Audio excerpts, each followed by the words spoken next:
They set up the wheelchair girl on a fake blind date with the CEO Millionaire to joke her. His actions left them in tears. It was a crisp, early autumn afternoon, and the little wooden cafe tucked between two brick buildings on the corner buzzed softly with the hum of conversations and clinking cups. The smell of cinnamon and roasted coffee lingered in the air.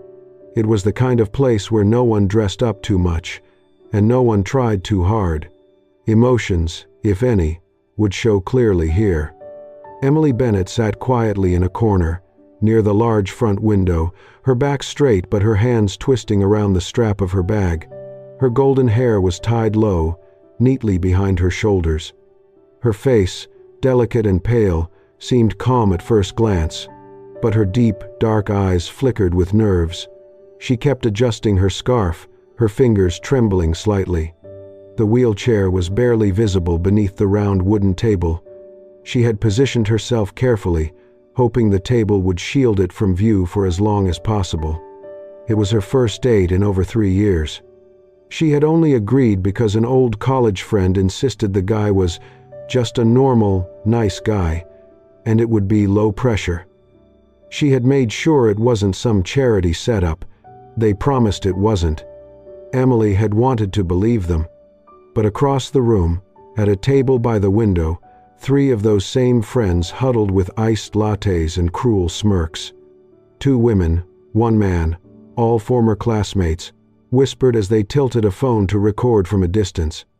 "Wait until he sees the chair," one of them muttered under her breath. "He thinks he's showing up to meet some blonde LinkedIn model," the other snorted. "Give it 5 minutes tops before he walks. This is content gold." The bell above the cafe door chimed. Jason Miller stepped in. Wearing a tailored charcoal gray suit that fit him with effortless precision, Jason looked every bit the CEO headlines talked about. Clean lines, crisp shirt, understated tie, polished confidence. Yet there was nothing loud or showy about him. No entourage trailing behind, no assistant whispering updates. Just a tall, composed man who carried power the way others wore a coat, naturally. His eyes swept the cafe with calm, assessing focus, the practiced gaze of someone who negotiated with boardrooms for a living, yet still noticed the quietest person in the room. His eyes landed on her. A blonde woman sitting very still. Her head was bowed slightly, as if bracing herself. She was adjusting her collar again. Her cheeks were slightly flushed. She did not look up at him. Jason paused for a second. 1 breath, 2. Then he crossed the cafe, pulled out the chair opposite her, and sat down. "Emily?" he asked. She looked up, startled that he hadn't just walked away. "Yes, you're Jason?" "I am," he replied, with a small smile, his eyes narrowing slightly, not with judgment, but curiosity. "Is this spot comfortable for you? We can move to another table if it's easier." Emily blinked, then gave a small smile. "No, this is fine, thank you." Across the room, the friends' faces dropped. Jason reached into his coat, took out his phone, and without checking anything, turned it off and placed it face down on the table. Then he leaned forward slightly, relaxed.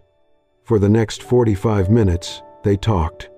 Emily told him about her work as a freelance graphic designer, about how she had taught herself 3D modeling online when she couldn't go to classes anymore, about her mother, who she cared for full-time, about the little lavender plant she kept on her windowsill. "It's stubborn. Like me." Jason didn't interrupt. He didn't nod dramatically or say things like, "You're so brave." He just listened. When he did speak, it was soft, thoughtful. "You have a way of speaking that makes someone want to draw you." And later, "Not many people hold on to gentleness after a crash like that." Emily laughed, really laughed, for the first time in weeks. When she reached for her phone to pay for her drink, Jason raised a hand gently. "Next time, if there's a next time, you can treat. But today, let me have the honor of thanking you." She opened her mouth to ask, "Thank me for what?" But he was already rising from his seat, He didn't walk away just yet. He leaned slightly, lowering himself to her eye level. No pity, no awkwardness, just sincerity. Thank you for giving your time to someone like me. And if it's okay, I'd really like to see you again. Not because anyone asked me to, just because I want to. Her face warmed. She was speechless. And across the room, the trio of friends put down their phones. The footage they had wanted, Jason storming off, maybe throwing a sarcastic comment, never came. Instead, they had witnessed something real, and it left them stunned. Emily didn't know yet that this moment would change her life. She only knew that, for the first time in years, someone had truly seen her. Not the wheelchair, just her. The cafe had gone quiet a long time ago. Outside, the city moved on, unaware of the storm brewing in one girl's world. That night, just hours after what Emily had thought was a genuine connection, the nightmare began. Her old college acquaintances, the same ones who had encouraged her to go on the blind date, uploaded a TikTok clip. It had been filmed secretly from across the cafe. The caption read, "Diamond CEO gets tricked into a blind date with the girl in a wheelchair." The video showed her smiling gently, nervously, tucking her hair behind her ear, then Jason entering, pulling out a chair, sitting. Laughter from the video's background could be heard if you listened closely. Within hours, the post blew up. Comments flooded in. Some were mocking, "Pity, date, classic. Bet rich guys do this just to feel good about themselves. Imagine being her. I'd disappear." Others were meaner, crueler. People online were always quick to judge, always quick to dehumanize. Emily saw the video the next morning.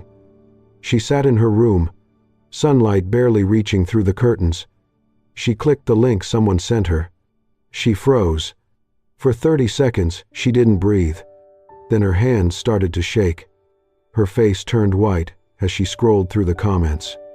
One read, "She's playing the victim card too well." Another, "This is so staged it hurts." Emily closed her laptop, stumbled back into her room, locked the door, and didn't come out all day. When her mother knocked, softly, hour after hour, she only answered once, through a crack in the door.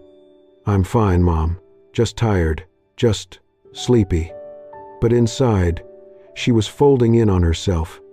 At a Monday morning meeting across town, Jason's assistant casually mentioned, "Hey, you've seen the video going viral, right?"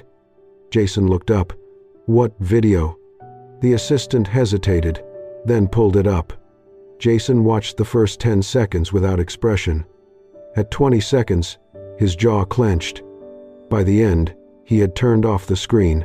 His hands rested still on the table, but his knuckles were white. He said nothing, just sat there, eyes hard as stone. That afternoon, Jason logged into LinkedIn. He didn't ask for PR advice, didn't run it through anyone. He typed, rewrote, then posted a message himself. "I lost faith in dating long ago.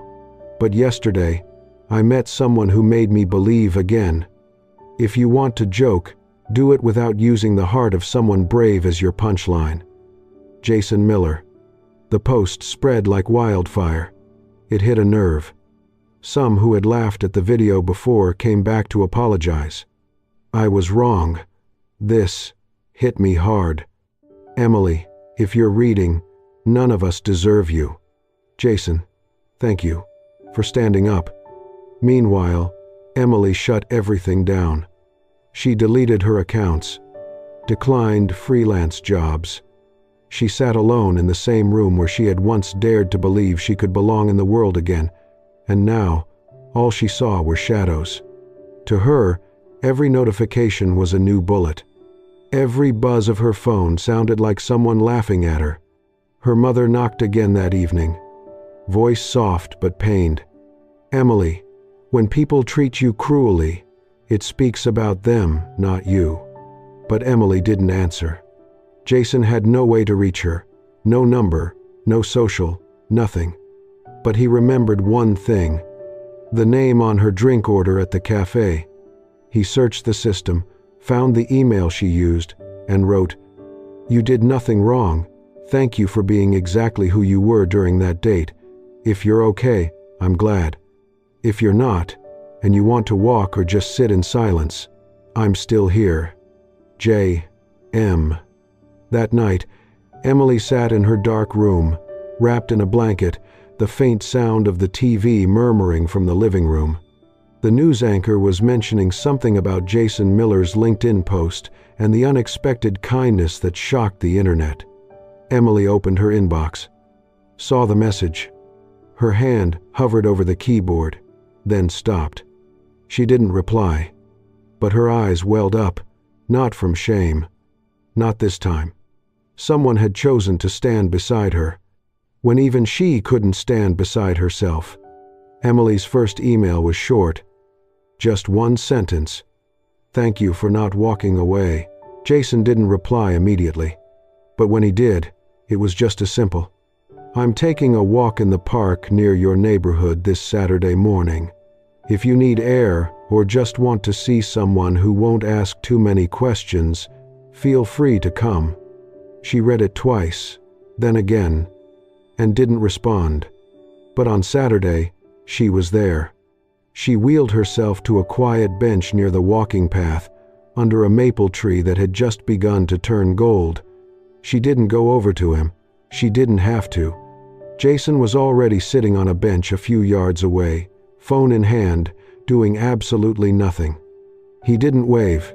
He didn't interrupt her silence. He just sat, two people alone, but not lonely. The breeze moved gently between them like a third presence. Neither of them spoke that day. But the next morning, an email arrived in her inbox. A photo of a tiny pink flower sprouting from a crack in the sidewalk. Caption: "Today looks a little gray, but I think someone still made it beautiful." The next day, a photo of a clumsy dog sniffing a bush, and a line: "He shoved his whole face in the leaves and then sneezed himself into the fountain. I think you would have drawn him perfectly." Emily replied. Not much at first. A comment, a single emoji, then a short thought, then longer. When Jason sent a rough draft of a logo for a charity campaign and wrote, "I remember you said you studied graphic design. Not sure if this is your kind of thing, but maybe you'd have a fun idea, just for play?" Emily stared at the attachment for an hour. Then, without replying, opened her design software. That night, she sent back a file. Clean, refined, perfect. She didn't explain. Just hit send. Jason wrote back, "I'm using it. It's marked E.B. unless you want your full name. P.S. Payment was converted to bubble tea vouchers since someone once said she didn't want money. If I'm wrong, I owe you an apology and a paycheck." She laughed, really laughed, the kind that echoed in her small kitchen. That night she replied, "It's not work, just a little bit of being seen." And that's what it became. Quiet emails, short stories, photos of broken light through leaves, notes that asked nothing, promised nothing, but arrived every morning like breath. One rainy afternoon, her printer broke. She texted, "My printer's dead. File won't print." Jason replied, "Send it. I'll print and drop it off." 2 hours later, the doorbell rang.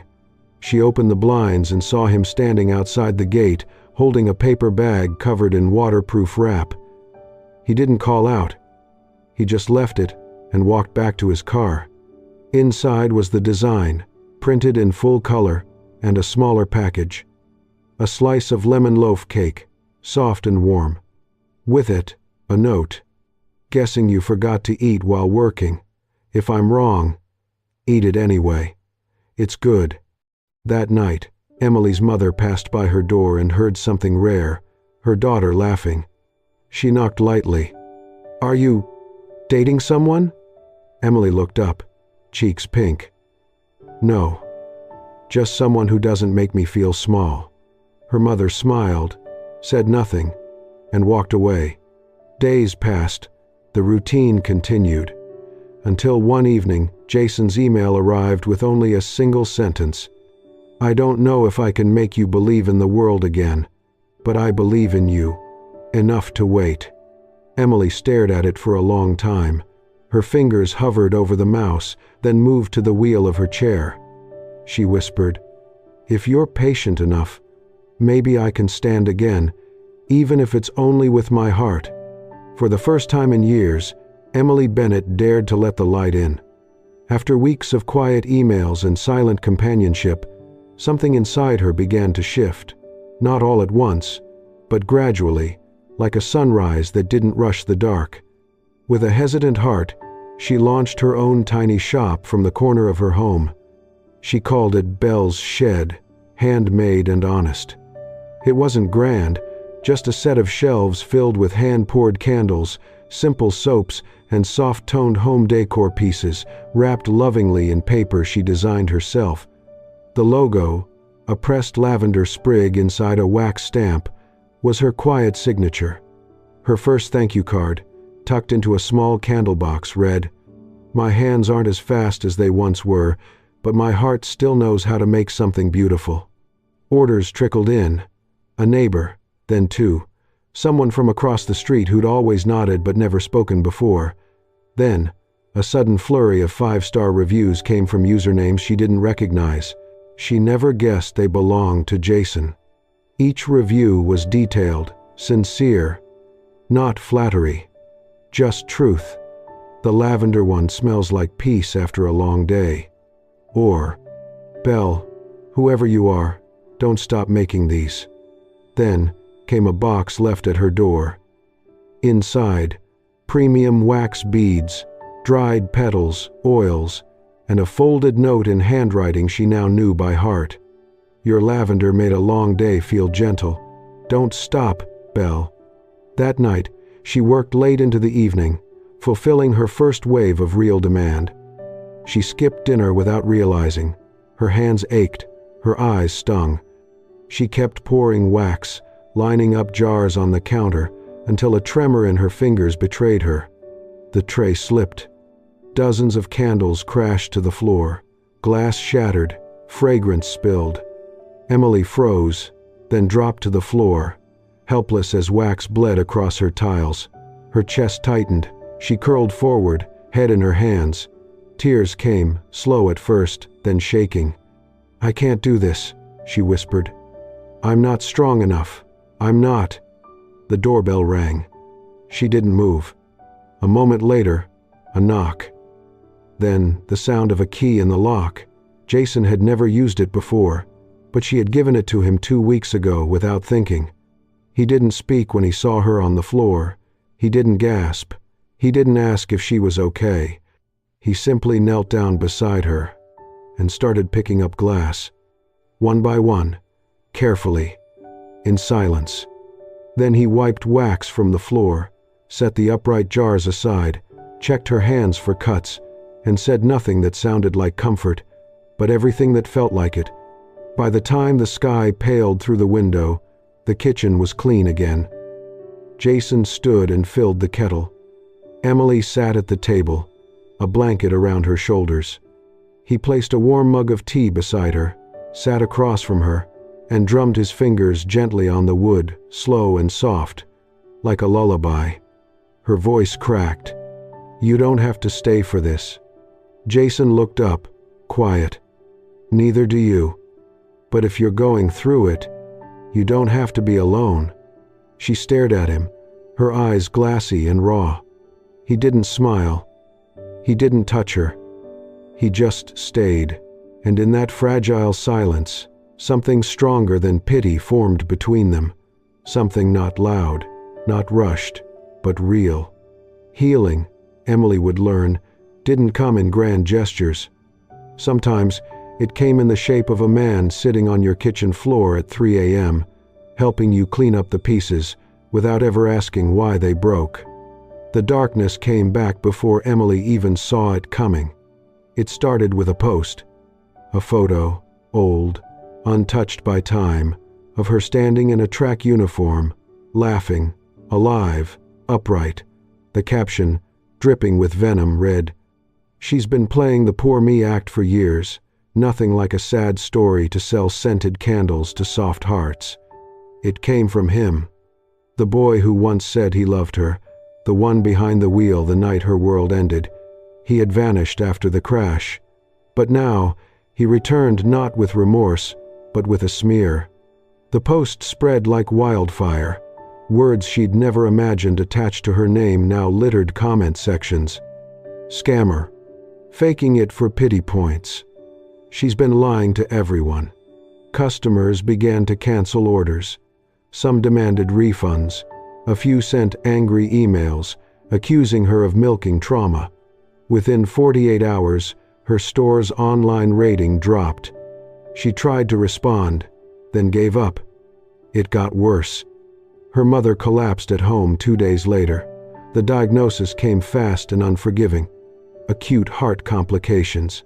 Immediate surgery required. Insurance covered little. Time was short. Emily sat in the hospital room, the smell of antiseptic heavy in her throat, her mother asleep beside her, face pale under the fluorescent light. Her phone buzzed with another canceled order. She turned it over. Screen down. "I tried," she whispered. "I tried to be better. Why does the world keep dragging me back?" The next morning, she shut down Belle's Shed. No announcement, no explanation. She simply closed the browser window, folded her laptop, and stared at her bedroom wall until night returned. Then came a knock. It wasn't loud, just steady, familiar. Jason stood at her door, holding nothing but a calm presence and tired eyes. He didn't ask for permission. He didn't offer pity, and in that fragile silence, something stronger than pity formed between them. Something not loud, not rushed, but real. Healing, Emily would learn, didn't come in grand gestures.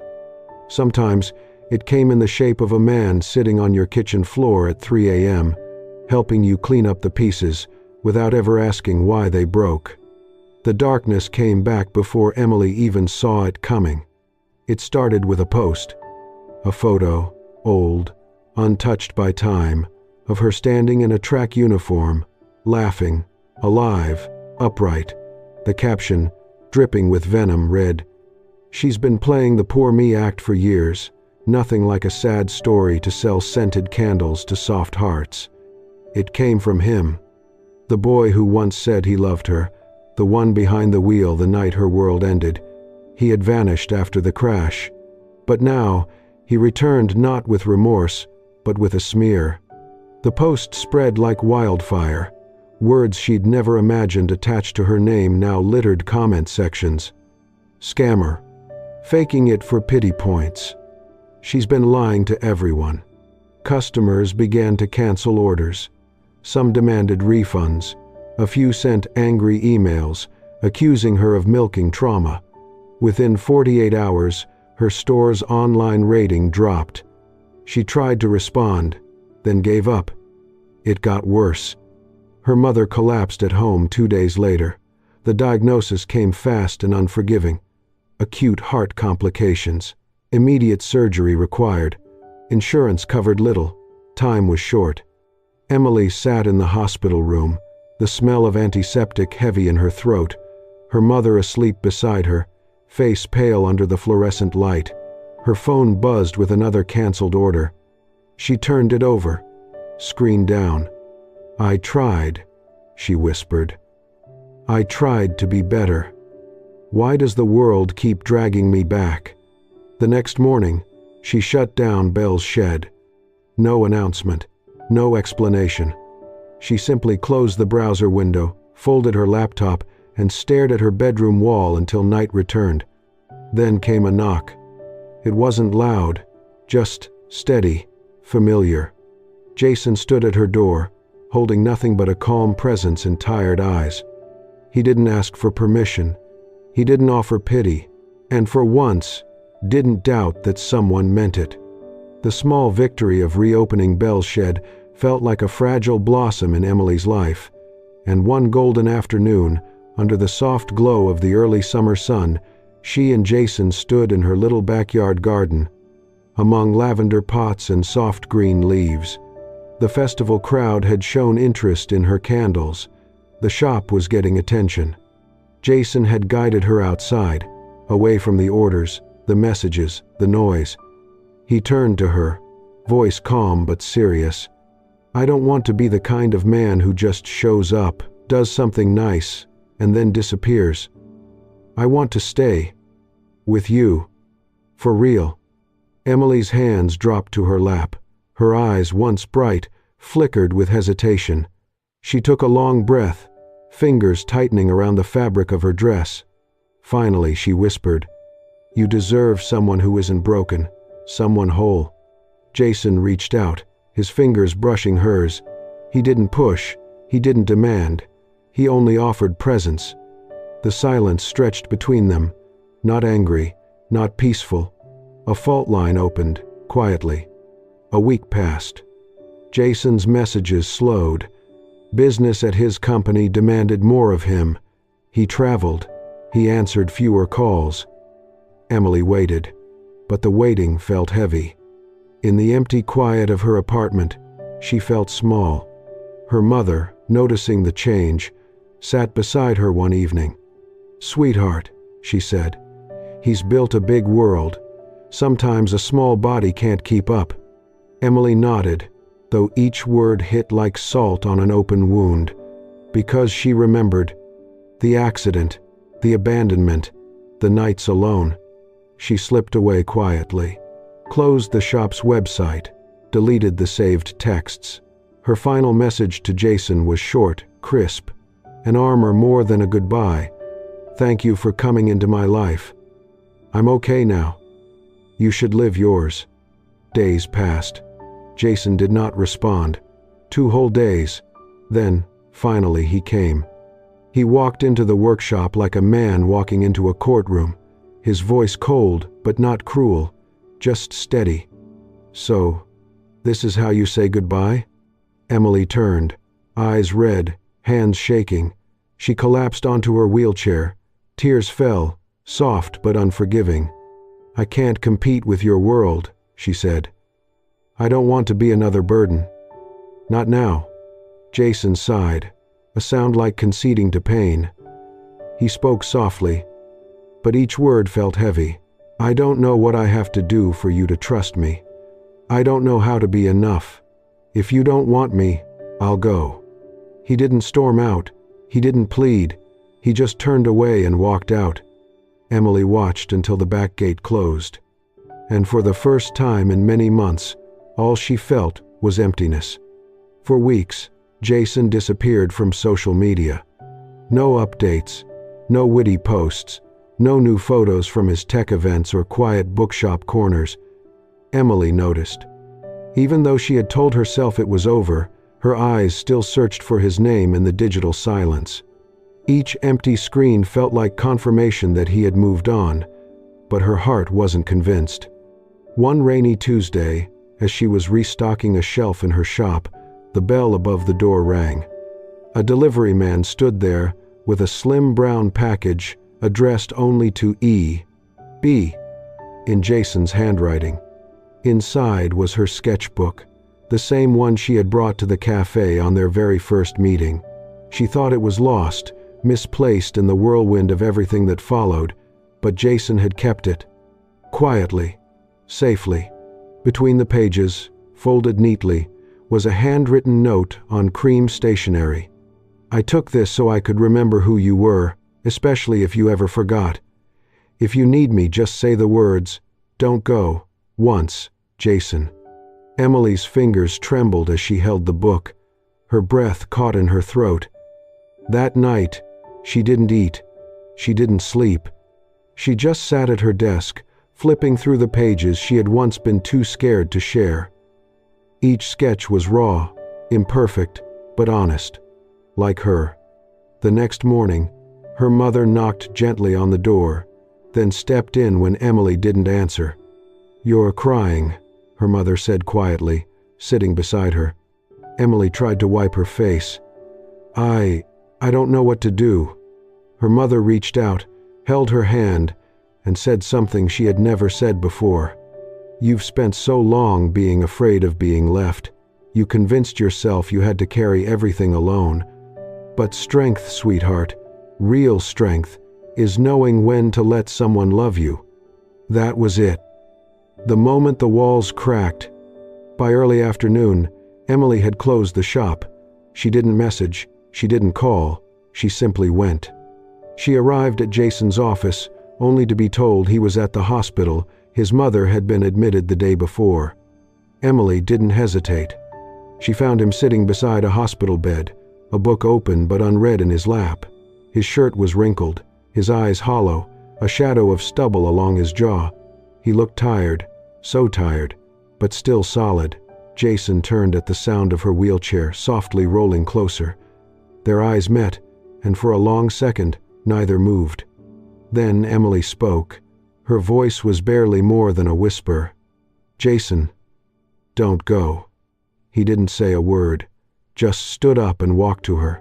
Then, slowly, gently, he wrapped his arms around her. And for the first time since the accident years ago, Emily allowed herself to lean into someone fully, without fear, without apology. Her head rested against his chest, his arms tightened.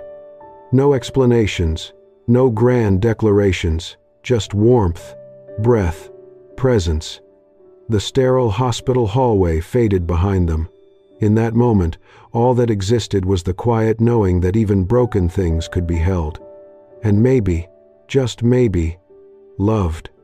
A month later, Bell's Shed reopened, this time not just as a shop, but as something more. Jason had helped Emily build a full website. It was clean, elegant, and accessible. Orders began coming in not only from their city but from out of state.